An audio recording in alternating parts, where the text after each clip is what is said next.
Here on the Roula and Ryan Show and 104.1 KRBE, we have a lot of people coming through our studio every now and then when they're in town. It's crazy. And we just played Radio Song Pop with Tracy Morgan. I say that in quotes because really it's Craig Gass. Hi, Craig Gass! I love that dude. Craig Gass is a comedian. He's going to the Joke Joint Comedy Showcase this weekend. Craig, tell everybody where that is and what time when they can see you. It's on the, I think it's near Pearland. Pearland.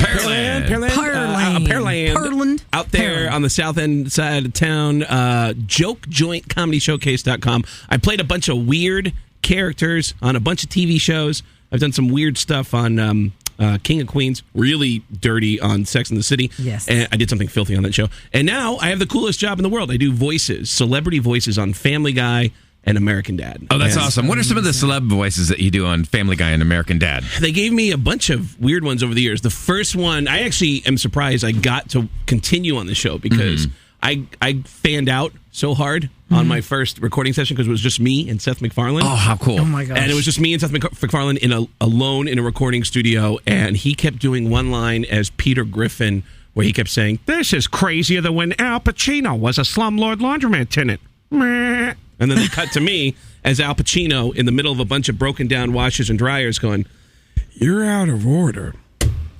And you're out of order. And you're all out of order." And I did that 3 times. I repeated that line. And Seth MacFarlane's running the board. He looked at me and he went, "All right, man. I think we're good." But I was so nervous because I thought that we were going to be friends now. Oh, okay. Because we're working together. I go, "Hey, so you want to hang out or something?" And he goes, "Hang out? What do you mean hang out?" I go, "I don't know, you want to grab a coffee or something?" And he goes, "I got to work." And I go, "Okay. Do you want me to leave?" And he goes, "Yeah, get the hell out of here." And I was like, "Oh, I'm sorry. Let me just get my papers and give it." And I ran out of there. And I didn't hear from them again for like 6 months. They didn't call me. And now every time I come in to record for Family Guy or American Dad, or when it used to be the Cleveland show, Seth MacFarlane's never around. It's always this guy, Mike Henry, who does the voice of Cleveland and the creepy old guy. And every time I see Mike, I'll go, "Hey, Mike, is Seth around?" And every time I see him, he goes, "Don't worry about Seth. We'll get you out of here real quick. Come on. Really? So, yeah. Even still? I think it just came off too strong. Just really. But I've always been able to do any kind of voice that I hear because of how I grew up. And did you guys hear this story? Do you know this story? I want you to tell the audience, Craig, because for those just tuning into the Roula and Ryan Show 104.1 KRBE, we're speaking to comic Craig Gass. He's with the Joke Joint this weekend, and he does a variety of celebrity voices for Family Guy, American Dad, used to be Cleveland show. Yep. And so tell everyone how you found your voices. This is not a joke. This is a true story. Everyone in my family is deaf.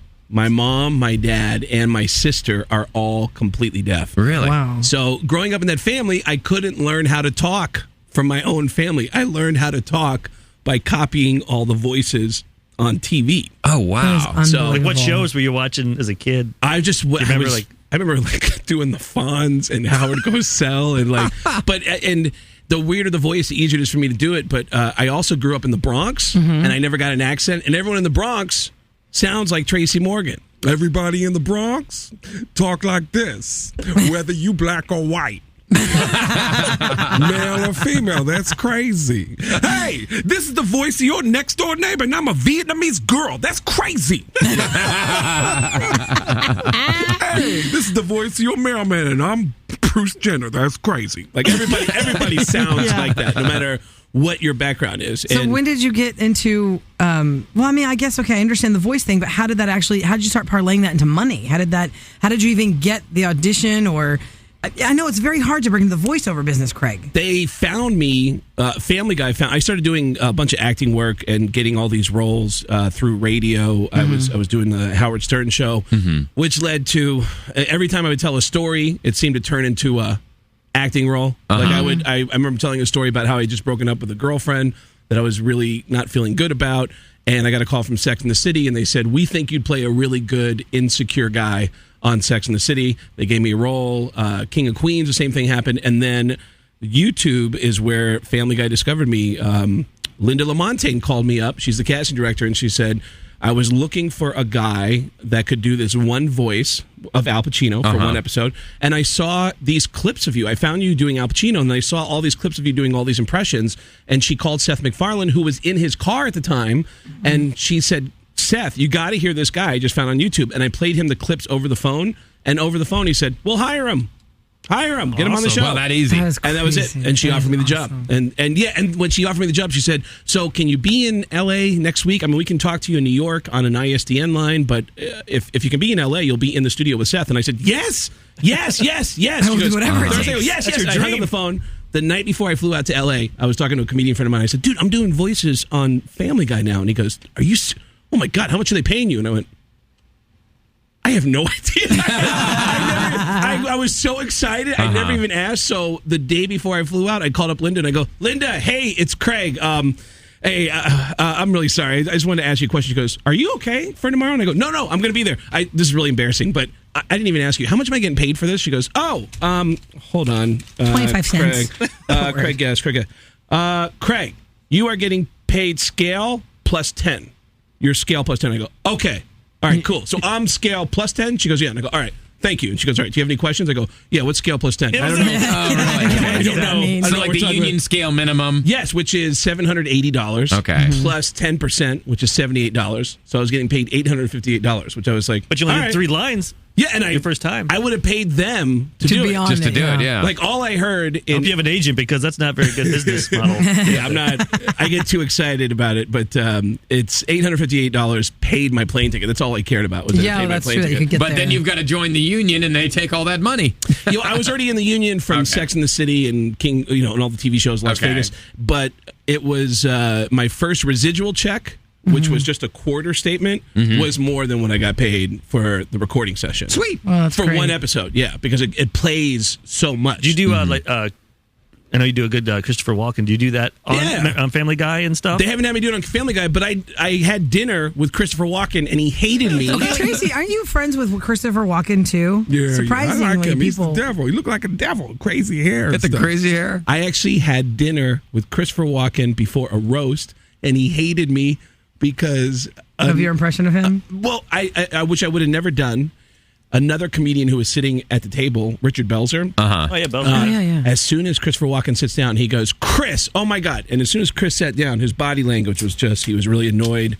It was a formal dinner. There's a steak at every seat, and he starts cutting a steak. And Richard is talking to him, but Chris isn't even looking at him in his direction. He looks really annoyed, and I hear Richard go, "Okay, Chris, just." Hey.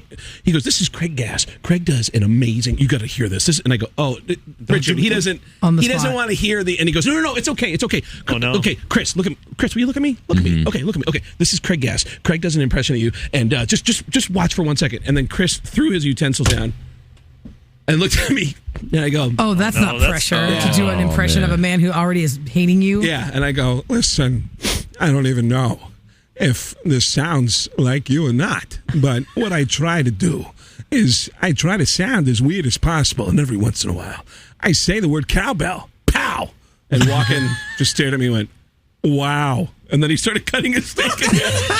Blew you off? And then Belzer actually starts going, "Hold on a second." He goes, have you ever heard anybody do a Tom Arnold impression? Craig, do your Tom Arnold. And now I'm like, "Hey, buddy, no. I like large women and painkillers, and I like cocaine. And here's the thing." And, and Walken just like stared at me. And then he goes, "Hold on. You got to hear him do his Adam Sandler." He's making me run through all these Oh my God. impressions. So it's Adam Sandler-like. Exactly. And Adam Sandler, I go, Listen, I know that you're trying to eat your food, and I don't want to bother you. Shibby-doo, hee-hoo. and Walken cut me off in the middle of the last impression and said, Listen, I get it. You're talented. and he went back to his food. You thought you were auditioning for something? I'm not trying to bother. He's the one who's trying to get me to bother you. I'm not trying to bother you. Yeah, and he hated me. Oh my But- God. How did it end? Okay, real quick before we even continue, people are texting in like, "Wait, I'm sorry, who's in the studio with you You got guys? like Is it 20 people in Tracy there. Morgan? Is it It's Christopher me. Walken? I'm It's- here, baby. It's Craig Gass. He is a great comic. You've seen him in a lot of things you don't realize you've seen him in, and you've heard his voice more than you know because he voices characters on American Dad and Family Guy. He was on Sex and the City. He was on King of Queens. He's at the Joke Joint Comedy Showcase this weekend. Go to jokejointcomedyshow.com. It's right there on And, I-45 Tracy in Fuquay. Morgan. Yes, Fuquay. I was on 30 Rock. That's right, you were. And this weekend in Houston, I'm making portals in the parking lot of the Joke Joint Comedy Showcase and selling Barack Obama T-shirts. Okay, but on the sidebar of the Tracy Morgan thing, in reality, Tracy Morgan just last week was in the news talking about how he wants to get back to comedy, but he has to find his comedy again, and he wants to be back for his fans, all this stuff. So, in your act, or have you met Tracy Morgan? A million times. Okay, now does he appreciate that you can imitate him? Yes, I used to write for Weekend Update. Okay. For Saturday Night Live, and I have a million Tracy Morgan stories. That's why you can do them so well because you've seen it. Yeah, when you're around people, like people's voices get stuck in your head, and that dude is certifiably insane. Mm-hmm. He's one of my favorite people. You've had him in the studio. We had him, but he had to throw him out because he was too crazy. All right, I'm going to tell you my favorite Tracy Morgan story of all time. Okay. I was doing a show at Caroline's. I'm opening for Dave Chappelle at Caroline's. 2000.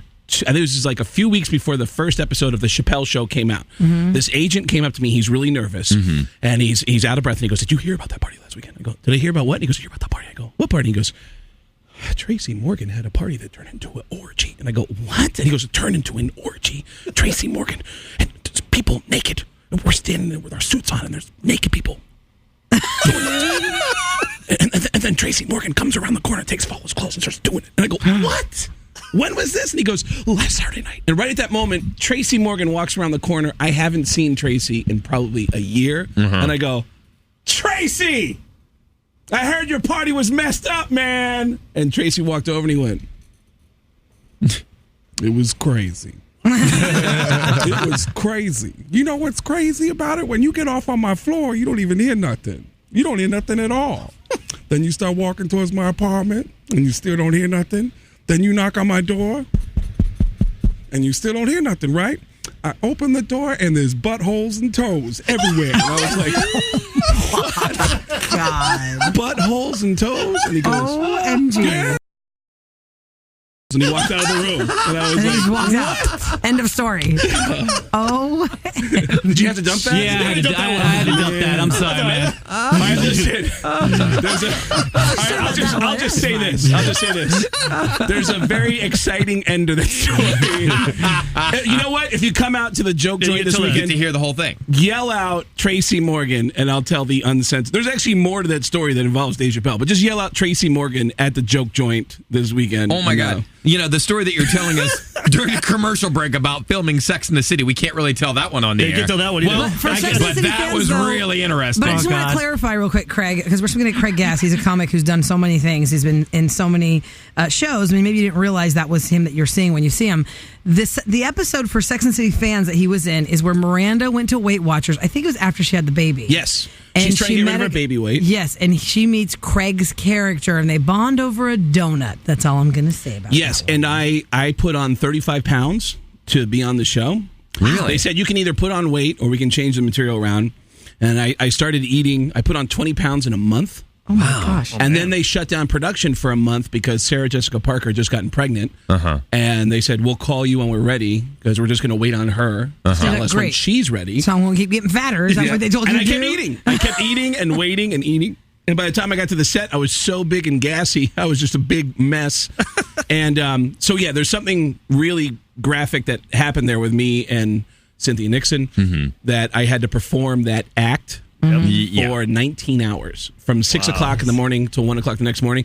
And in between takes, I'm trying to get to know her because because you're doing an intimate scene with her. It's my first day on the set, and I'm hanging out between her legs, essentially. And I'm asking her, and I go, "So, you have a kid in real life, right?" And she goes, "Yeah." And I go, "That's cool. So, are you married?" And she goes, "No, I've been dating this guy." And and I go, "That's cool. How long have you been dating?" And she goes,